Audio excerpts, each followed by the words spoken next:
দিকে মন দিলেন। আর যেই না রামচন্দ্র সেই সোনার হরিণ আনতে গেলেন, আর সেই সুযোগে রাবণ এসে মা সীতাকে হরণ করে নিলেন। তাই ধ্যান দেবেন, যদি কেউ মনে করেন শাখাকে স্বর্ণ দিয়ে সুন্দর করা যায়, তাহলে তাকেও কিন্তু কোনো না কোনো দিন রাবণ হরণ করবে। রেহাই আর হাতে যদি শাখা থাকে, শুধু শাখা থাকে, ডাকাত আসলে নেবে না, আপনার শাখাটা খুলবে না। আর যদি শাখার সাথে স্বর্ণ দেন, ওটা হাত কেটে হলেও টেনে নেবেই নেবে। গলায় যদি দুবরি সোনার ওজনের চেন দিয়ে রাস্তা দিয়ে হাঁটেন, হ্যাঁ, তাহলে আপনার পিছনে দু তিনটা আর কিছু ঘুরুক আর না ঘুরুক, চোর ঘুরবেই ঘুরবে। আর গলায় যদি তুলসীর মালা, ললাটে তিলক দিয়ে যদি হাঁটেন, একজন হলো ভক্ত আপনাকে প্রণাম জানাবেই জানাবে। এই হলো মালা তিলকের মাহাত্ম্য মা। তাই এইগুলো করবেন না, এগুলো অপরাধ। এই যে শাখা স্বর্ণ দিয়ে বাঁধানো হয়, এগুলো নতুন শুরু হয়েছে। যারা আগিলা দিনের মায়েরা আছেন, এরা কোনো সময় এসব করতেন কি? আগের দিনের মায়েদের এটা ছিল। ওই শাখার মধ্যে ছিদ্র করে শাখাটাকে খুদ বানিয়ে ফেলছে, ওটায় আর কোনো কাজ হচ্ছে না। আবার গ্রন্থ বলছে, কোনোদিন সতী নারীদের হাত থেকে শাখা, অন্য অলংকার খোলে খুলুক, কোনোদিন শাখা যেন না খোলে। শাখা সবসময় সতী নারীর অলংকার, ওটা যেন হাত থেকে কোনোদিন না খোলে। এমন যুগ আসলো, শাখা খুলছে, আবার একটা পড়ছে, আবার একটা খুলছে, আবার একটা পড়ছে। এগুলো অপরাধ, এগুলো পাপ। আজ পরমা ভক্তিবতী লক্ষ্মী দেবী যেখানে আমরা ছিলাম মা, ওই গ্রামের যিনি ধনী শেঠ, ওর কুদৃষ্টি ছিল ওই লক্ষ্মী দেবীর উপরে। প্রতিদিন লক্ষ্মী দেবীর বাড়িতে ওই শেঠ লোক পাঠাতো, আরে লক্ষ্মী, তোমরা তো খুব গরিব কাঙাল, খেতে পাও না, যদি আমাদের শেঠ মহাজনের কাছে গিয়ে একটা রাত্র থাকো, আমাদের মহাজনকে যদি একটা রাত্র সেবা করো। কুপ্রস্তাব দিচ্ছে লক্ষ্মীকে যে আমাদের শেঠ তোমাদেরকে ঘর বাড়ি টাকা পয়সা সব ভরে পুরে দেবে, তোমার স্বামীকে ভালো কাজ দিয়ে দেবে। লক্ষ্মী দেবী যারা আসে প্রতিদিন তাদের প্রণাম জানিয়ে বলে, আমি পারবো না। এ জগতে প্রত্যেক নারীর কাছে তার পতি হলো শ্রেষ্ঠ। আমি আমার স্বামীকে রেখে অন্য কারো সেবায় যুক্ত হতে পারবো না। প্রতিদিন ওই শেঠ লোক পাঠায়, আর প্রতিদিন লক্ষ্মী দেবী ওই কুপ্রস্তাবকে ফিরিয়ে দেয়, সম্ভব নয়। ভিক্ষা করে খায়, প্রতিদিন ভিক্ষা করে খাচ্ছে, বলে ভিক্ষা করে খাবো, তবুও নিজের সম্মান বিক্রি করব না।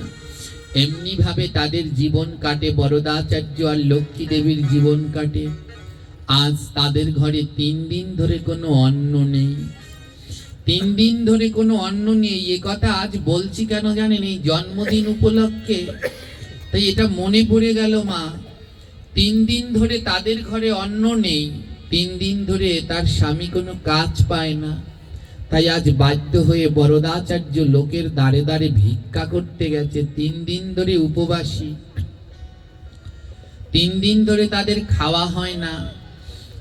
3 দিন হয়ে গেল, 3 দিন পরে তাদের একমাত্র ছেলেটির জন্মদিন আসলো। ছেলেটা মায়ের কাছে গিয়ে আবদার করছে, মা, সব বাচ্চারা, সব সন্তানরা জন্মদিনে কত ভালো মন্দ পায়েস পিঠাপুলি কত কিছু খায়, ছোট্ট ছেলেটি 3 দিন ধরে না খেয়ে রয়েছে। তো ক্ষুধার যন্ত্রণা সহ্য করতে না পেরে মায়ের কাছে গিয়ে বলছে, মা, আমাকে একটু খুদের ভাত দাও, আমি আর এ যন্ত্রণা সহ্য করতে পারছি না, আমাকে একটু খুদের ভাত দাও। জনম দুঃখিনী মা, তার কাছে কিন্তু পথ খোলা। যদি ওই শেঠের বাড়ি গিয়ে শেঠের সেবা দেয়, শেঠ অনেক ধন সম্পদ দেবে, কিন্তু যায় না। জনম দুঃখিনী মা সন্তানের জন্মদিনে বাগান থেকে, জঙ্গল থেকে শাক পাতা তুলে এনে সিদ্ধ করে দিলেন, বলে, নে বাবা, এটাই গ্রহণ করে নে। ছেলেটা কাঁদছে, মা, সবাই জন্মদিনে কত ভালো মন্দ খাবার খায়, কত ভালো মন্দ পোশাক পরে, মা লক্ষ্মী দেবী শিখাচ্ছে এ জগতে ভক্তদের ভালো হলো গোবিন্দের নাম, আর ভক্তদের মন্দ হলো গোবিন্দের নাম। এ জগতে ভক্তদের শান্তি হলো ভক্তের চরণ। ছোট্ট ছেলেকে লক্ষ্মী দেবী শিখাচ্ছে, ওরে বাবা আমাদের ওই সবে শান্তি নেই, আমাদের শান্তি হলো সাধুগুরু বৈষ্ণবের চরণ। আমাদের সমস্ত জ্বালা দূর হয়ে যায় যখন কোনো কৃষ্ণ ভক্ত পেয়ে বুকে জড়িয়ে ধরতে পারি। আজ লক্ষ্মী দেবী কাঁদছে, একমাত্র সন্তান তো জন্মদিনের দিন মুখে কিছু তুলে দিতে পারছে না। লক্ষ্মী দেবী কেঁদে বলছে, হ্যাঁ রে খোকা, আজ তোরে জীবন শান্তি পূর্ণ হবে যদি আজ আমাদের ঘরে কোনো বৈষ্ণব আসতো। আজ যদি কোনো বৈষ্ণব আসতো, আজ যদি সেই বৈষ্ণবের সেবা দিতে পারতাম, তাহলে আজ তোর জন্মদিনটা ধন্য পূর্ণ হয়ে যেত। 3 দিন ধরে খায়নি, সেই শাক পাতা সেদ্ধ খেয়ে মার ছেলে দরজার পাশে বসে বসে ভগবানকে ডেকে চলেছে। 2টি নয়নের জল দিয়ে আজ প্রাণ ভরে গোবিন্দকে ডেকে বলেছে, আর ভগবানের কাছে বলছে, প্রভু একবার দেখা দাও, আমরা খেতে পাই বা না পাই, হে মাধব আজ একটিবার তুমি দেখা দাও। কোথায় আছো প্রাণে গোবিন্দ,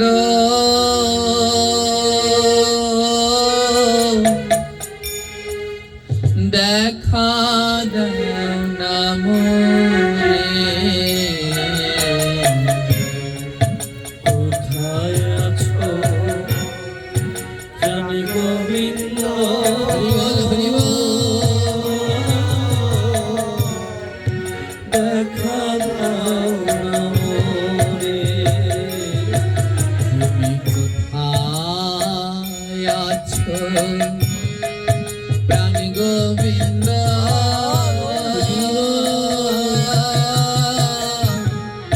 দেখা দাও না মোরে। কোথায় আছো প্রাণে গোবিন্দ,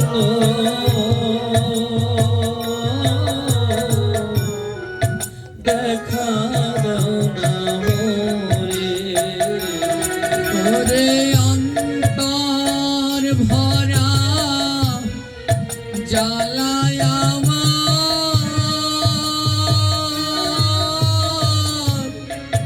আর তো সাই না রে। রে অন্তর ভরা জ্বালায় আমার,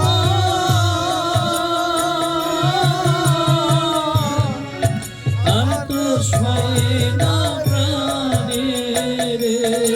ওরে অন্তর ভরা জ্বালায় আমার, আর তো সয় না রে। ওরে অন্তর ভরা ওরে জ্বালায় আমার,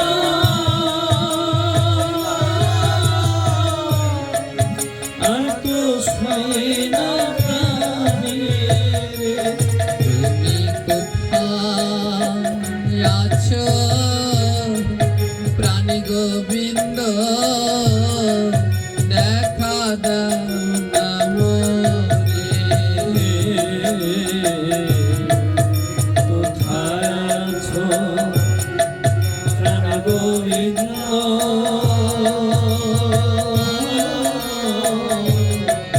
দেখা দাও না মোরে।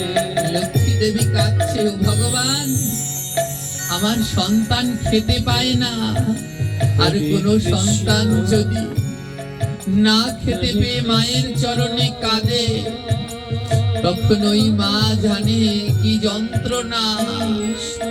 এ জগতে মা না হলে সেই যন্ত্রণা বোঝা যায় না। আজ লক্ষ্মী দেবী বলছে, ও প্রভু অন্তরে ভরে জ্বালা দিও,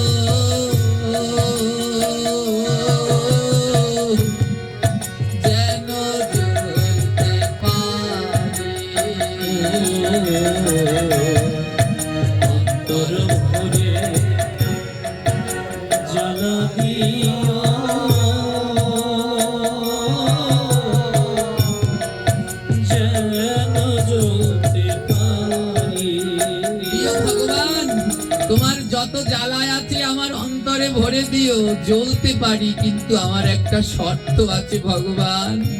বলে কি শর্ত? ভক্ত বললেন কি শর্ত জানো? আমার নয়ন ভরে জল দিও,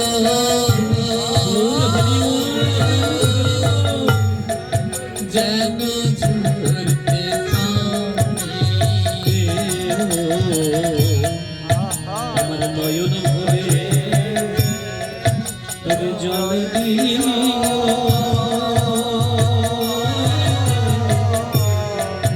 যেন ঝরাতে পারে। আর কৃষ্ণ ভক্তের সঙ্গ দিও,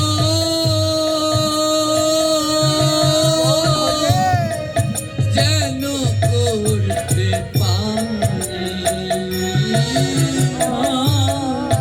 কৃষ্ণ ভক্তের সঙ্গ দিও, হরি বল নিতাই গৌর হরি বল। আমায় কৃষ্ণ ভক্তের সঙ্গ দিও,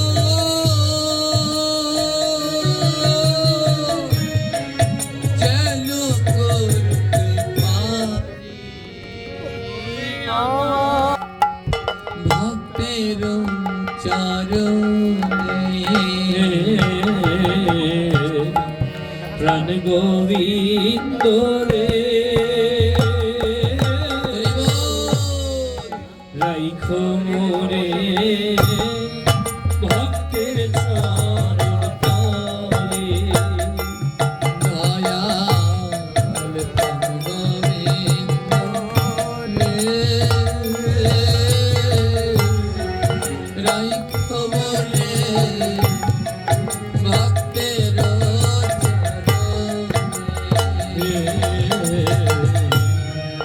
প্রাণ গোবিন্দ রে,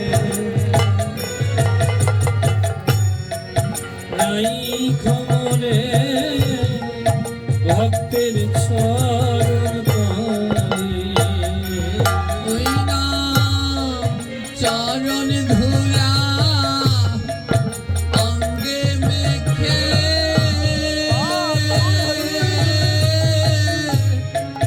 থাকি যেন ভক্তের সাথে রে। চরণ ধুলি গৌর হরি গৌর হরি।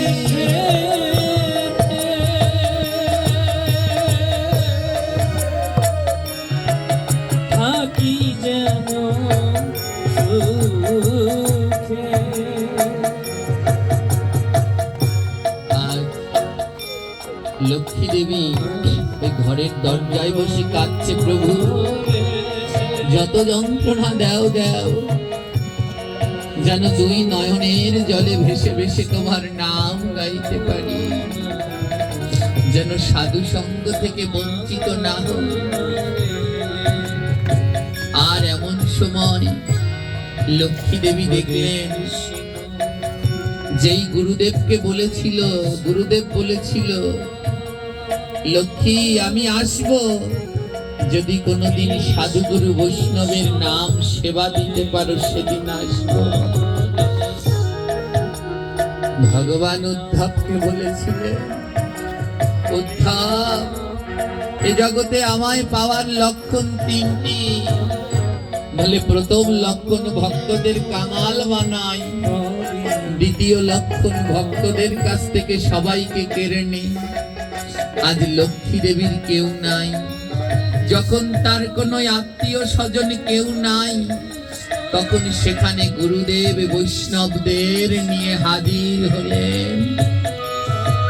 গুরুদেবের সঙ্গে 100 বৈষ্ণব, 100 ভক্তকে নিয়ে গুরুদেব সকাল বেলায় লক্ষ্মী দেবীর আঙিনায় হাজির হলো। আর তার স্বামী বরদাচার্য ভিক্ষার জন্য বেরিয়েছে। গুরুদেব এসেছে, লক্ষ্মী দেবীর আনন্দ ধরে না। চরণ ধৌত করে পুষ্পমাল্য ধূপ দীপ দিয়ে শ্রী গুরুদেবের পূজা করে গৃহে বসালেন।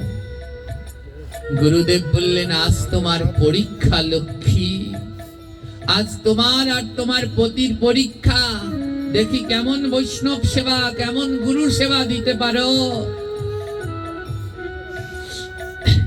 গুরুদেব বললেন, লক্ষ্মী, আমরা 3 দিন ধরে কিছু খাই না। কদিন ধরে? গুরুদেব বলল, কদিন ধরে খাই না? 3 দিন ধরে কিছু খাই না। গুরুদেব বলল, লক্ষ্মী, আমি 3 দিন ধরে কিছু খাই না।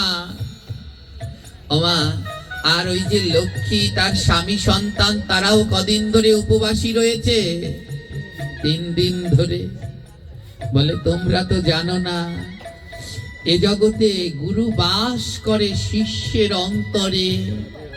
ওই শিষ্য যা নিবেদন করে তাই গুরুদেব গ্রহণ করে। আমাদের বৈষ্ণবদের 2 জন আচার্য, একজন নরোত্তম ঠাকুর মহাশয়, আরেকজন শ্রীনিবাস আচার্য। এই আলোচনা অনেক দীর্ঘ। শ্রীনিবাস আচার্য, নরোত্তম ঠাকুর, শ্রীনিবাস আচার্যের 2 শিষ্য এরা। নরোত্তম ঠাকুর শিক্ষাগুরু ছিলেন, আরেকজন ছিলেন রামচন্দ্র কবিরাজ। নরোত্তম ঠাকুর রামচন্দ্র কবিরাজকে ঝাঁটা দিয়ে মেরেছিলেন, আর সেই ঝাঁটার বাড়ি গিয়ে গুরুদেবের পিঠের মধ্যে লেগেছেন। আর নিজের ভুল বুঝতে পেরে নরোত্তম ঠাকুর নিজের হাত পুড়িয়ে দিয়েছিলেন, আর তাতে গুরুদেবের হাত পুড়ে গেল। বলে, ওই গুরু শিষ্য যদি না খেয়ে থাকে, তাহলে গুরুও না খেয়ে থাকে। গুরুদেব বললেন, লক্ষ্মী, আমি 3 দিন ধরে কিছু খাইনি। লক্ষ্মীর 2 নয়নে জল ঝরছে। আহারে, 3 দিন ধরে না খেয়ে থাকার কি যন্ত্রণা তা তো আমি বুঝি। গুরুদেব 3 দিন ধরে না খেয়ে রয়েছে। গুরুদেব মনে মনে বলে, আমার শিষ্য যদি না গ্রহণ করে তাহলে আমিও গ্রহণ করি না। আর শিষ্য যদি গ্রহণ করে, গুরুদেবকে নিবেদন করে, গ্রহণ করে, গুরুদেব বলে, ওটাই আমার খাওয়া, ওটাই আমার পাওয়া, আমার আর আলাদা লাগে না।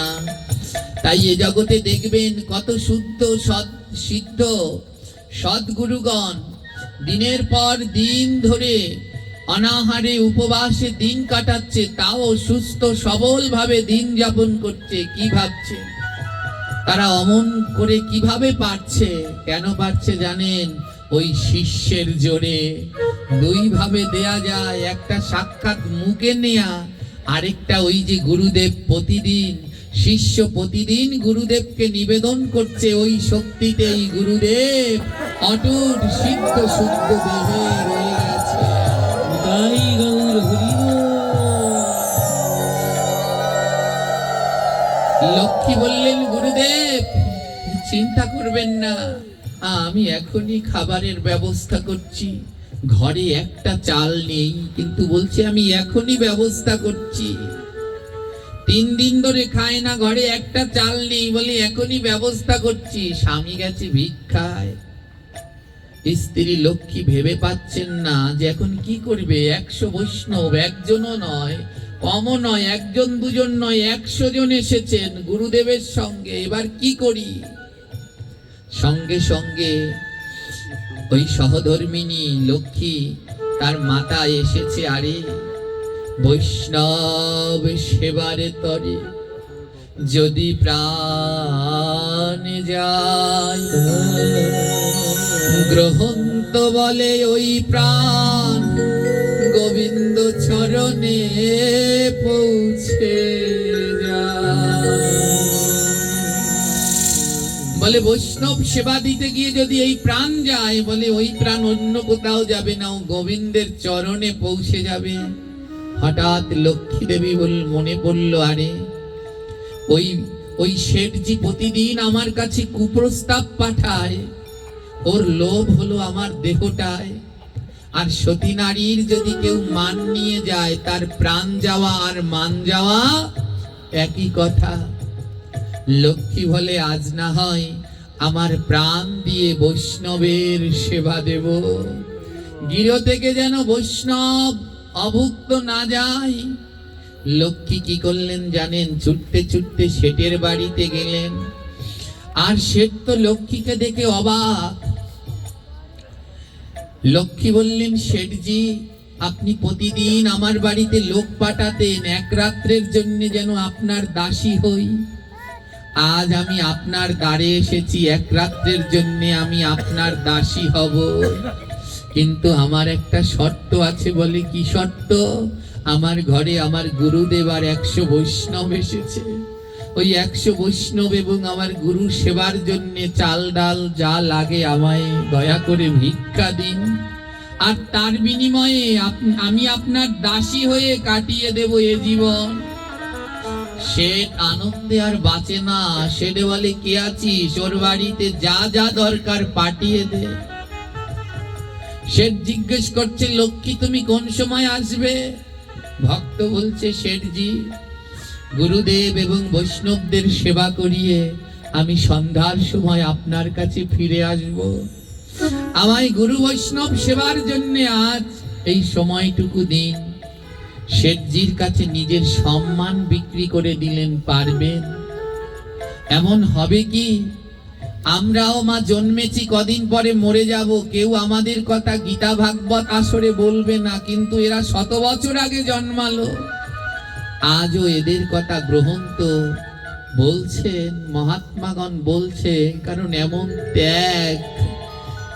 ত্যাগ না করলে কোনোদিন গোবিন্দ পাওয়া যায় না। নিজের মান সম্মান বিক্রি করে দিলেন। বলে, তার বিনিময় হলেও আজ গুরু বৈষ্ণবের সেবা থেকে বঞ্চিত হব না। আর আমরা এমন পিচাস, আমরা পিচাসে পরিণত হয়েছি। সেই একটু প্রসাদের, আমি প্রথমে বললাম, এক টুকরো মাছের লোভে যদি শ্রাদ্ধে প্রসাদ দেয়, তাহলে ওখানে যায় না, নিরামিষ খাওয়া লাগবে। প্রসাদ থেকে বঞ্চিত হয়ে মাছের দিকে ছুটছি। আজ কি করলেন জানেন? সর্বস্ব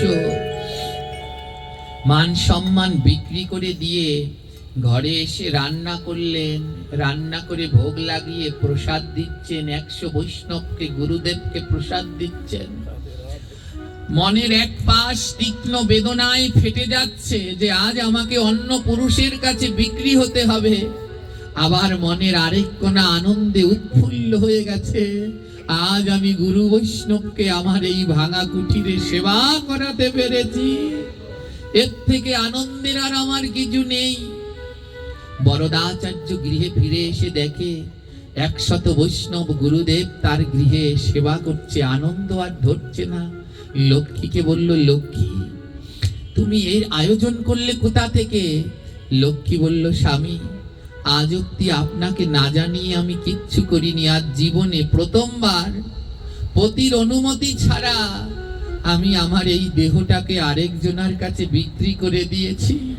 এই দেহটা বিক্রি করে আমি চাল ডাল এনে গুরু বৈষ্ণবের সেবা দিয়েছি। যখনই লক্ষ্মী 2 নয়নের জলে এই কথা স্বামীর কাছে বলছে, তার স্বামী পরমা ভক্ত বরদাচার্য স্ত্রীর চরণে প্রণাম করছে। ধন্য লক্ষ্মী, ধন্য তোমার গুরু ভক্তি, ধন্য তোমার বৈষ্ণব ভক্তি। নিজের সম্মান বিক্রি করে তুমি গুরু বৈষ্ণবের সেবা দিলে। যতদিন চন্দ্র সূর্য থাকবে তোমার এই সেবার কথা কেউ ভুলবে না গো।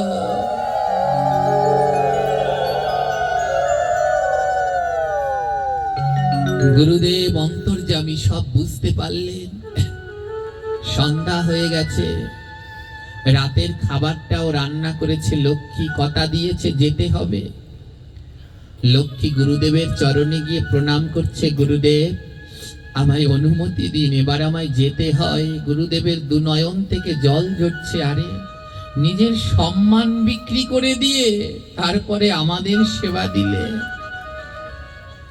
গুরুদেব বলছে, কোথায় যাও লক্ষ্মী? লক্ষ্মী এড়িয়ে গেলেন। গুরুদেব যেন না বোঝে, কষ্ট পাবে, কিন্তু গুরুদেব তো সবই জানেন, অন্তর্যামী তিনি। গুরুদেব, লক্ষ্মী বললেন, গুরুদেব আপনারা এখানে বিরাজ করুন, আপনার ছেলে তো আছে, আমাকে একটা কাজে যেতে হচ্ছে। গুরুদেব বলল, শোনো লক্ষ্মী, তুমি যার সাথে দেখা করতে যাচ্ছ সে তোমার নিশ্চয়ই বান্ধব। লক্ষ্মী দুটি নয়নের জলে ছেড়ে দিয়ে বলছে, সত্যি তো। আমায় উনি যদি ওই শেঠজি যদি না থাকতো তাহলে আজ তো বৈষ্ণব সেবা দিতে পারতাম না, উনি তো আমার বড় বান্ধব। গুরুদেব বলল, লক্ষ্মী একটা কাজ করো, আমি না ওখানে একটু প্রসাদ রেখেছি, তোমার বান্ধবের জন্য নিয়ে যাও। তোমার যে বান্ধবের সাথে দেখা করতে যাচ্ছ ওই বান্ধবের জন্য একটু প্রসাদ রেখেছি, নিয়ে যাও। গুরুদেবের সেই উচ্ছিষ্ট প্রসাদ লক্ষ্মী থালায় করে সাজিয়ে নিয়ে গেলেন শেঠের কাছে। ওমা, ভক্তের উচ্ছিষ্ট কোনো শুদ্ধ ভক্তের প্রসাদ যদি পান, ওই শুদ্ধ ভক্তের যেই গুণ সেই গুণ আপনার ভিতরে প্রবেশ করবে।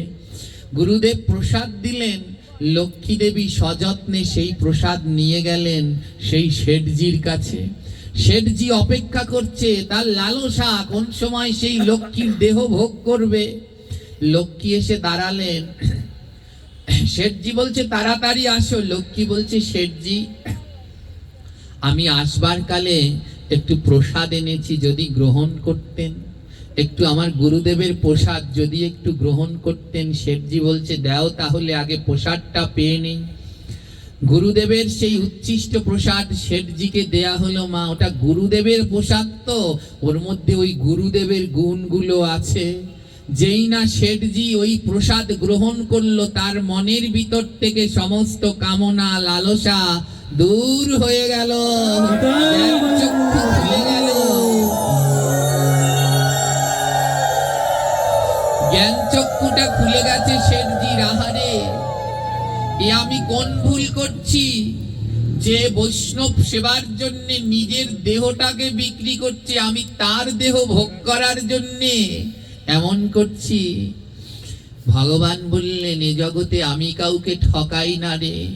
আমি মাঝে মাঝে কেড়ে নেই, কেড়ে নিয়ে পরীক্ষা করে দেখি আমার ভক্ত আমায় দেয় কি না, দেয় কি না। আপনি আজ যাওয়ার সময় বাড়িতে ছোট ছেলে নাতি থাকলে এক প্যাকেট বিস্কুট কিনে নিয়ে যাবেন, নিয়ে ওদের হাতে দেবেন। দেওয়ার পরে ওখান থেকে চাইবেন একটা বিস্কুট দেবে। যে আপনায় ভালোবাসে সে বিস্কুট দেবে, যে ভালোবাসে না সে দেবে না। আবার কোনো কেউ একটু ভেঙে অল্প একটু দেবে। ওমা, যদি ভেঙে অল্প একটু দেয়, বাবা বিস্কুটটা দিল, দিয়ে আবার বলছে আমায় একটু দাও। ছেলে যদি ভেঙে একটু দেয়, বাবা কোনো সময় খায় না, বাবা ওই বিস্কুটটা আবার ফিরিয়ে দেয়। বাবার কাছে যদি আরো থাকে, বাবা সেটাও দিয়ে দেয়। গোবিন্দ বলে, এ জগতে যা আছে সব আমি দিয়েছি।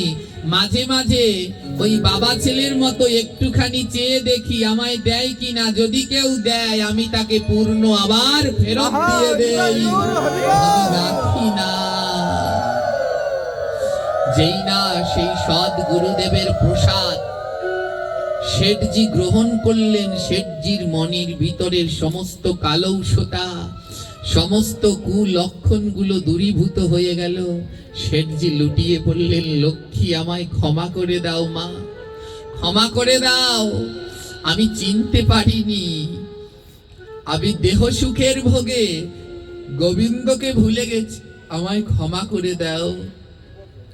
শেঠজির ভিতরে দিব্য প্রেম, দিব্য কৃষ্ণ অনুভূতি, উৎফুল্ল আনন্দের প্রকাশ হলো। দুই হাত তুলে আনন্দের নৃত্য করতে লাগলো। যেই লক্ষ্মীকে ভোগ করার জন্য শেঠজি এতদিন ঘুরলো, সেই লক্ষ্মীর চরণ তলে পড়ে বলছে, লক্ষ্মী আজ তুমি আমায় দীক্ষা দাও, আজ থেকে তুমি আমার গুরু, তুমি আমার জ্ঞান চক্ষু খুলে দিয়েছো। কৃষ্ণ নামে কি আনন্দ আমি জানতাম না, গোবিন্দের প্রসাদে কি আনন্দ আমি জানতাম না। আজ প্রথম আমি প্রসাদ পেলাম, আর তাতে আমার মন পবিত্র হয়ে গেল, আমার মুখ কৃষ্ণ কৃষ্ণ বলতে লাগলো। শেঠজি লক্ষ্মীর চরণে লুটিয়ে পড়ে বললেন, আমায় দীক্ষা দাও। ধ্যান দিন, ওই প্রসাদে শেঠের চরিত্র পবিত্র হলো, তাহলে আমাদের কেন হবে না? তাই জন্মদিন, শ্রাদ্ধ, বিবাহে এখানে জীব হত্যা নয়, যদি পারেন ভগবানের প্রসাদের আয়োজন করুন, এ জীবনে চরিত্র পবিত্র হবেই হবে। শেঠজি লুটিয়ে পড়ে লক্ষ্মীর চরণ ধরে পড়ল, দীক্ষা দিন। হেনকালে গুরুদেব তার 100 শিষ্য নিয়ে লক্ষ্মীর কাছে এসে বলছে, নে লক্ষ্মী, আমি আশীর্বাদ করছি, দে তুই এই শীতকে দীক্ষা দিয়ে কৃষ্ণ নামে জগৎকে মাতোয়ারা করে তোল।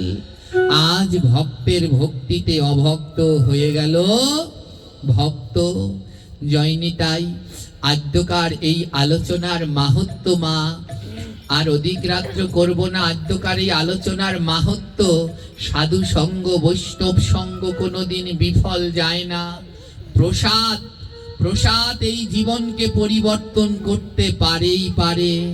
প্রসাদ গোবিন্দ এই জীবনকে পরিবর্তন করে ভক্ত ভগবানের কাছে নিয়ে যায়।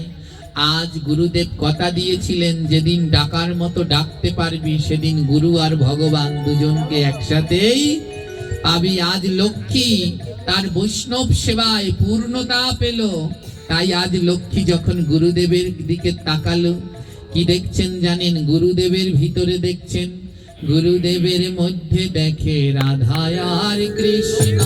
গুরুদেবের মধ্যে দেখে রাধা কৃষ্ণ, গুরুদেবের মধ্যে দেখে রাধা আর কৃষ্ণ। গুরুদেবের মধ্যে দেখে রাধা কৃষ্ণ, রাধা আর কৃষ্ণ, রাধা আর কৃষ্ণ। ওই রাধা কৃষ্ণ, রাধা কৃষ্ণ। গুরুদেবের মধ্যে লক্ষ্মী রাধা এবং কৃষ্ণকে দেখলেন। গুরুদেব বলেছিলেন, যেদিন পারবে সেদিন আমার মধ্যেই ওই যুগল রূপ দর্শন করতে পারবে। তাই ভক্ত আর ভগবান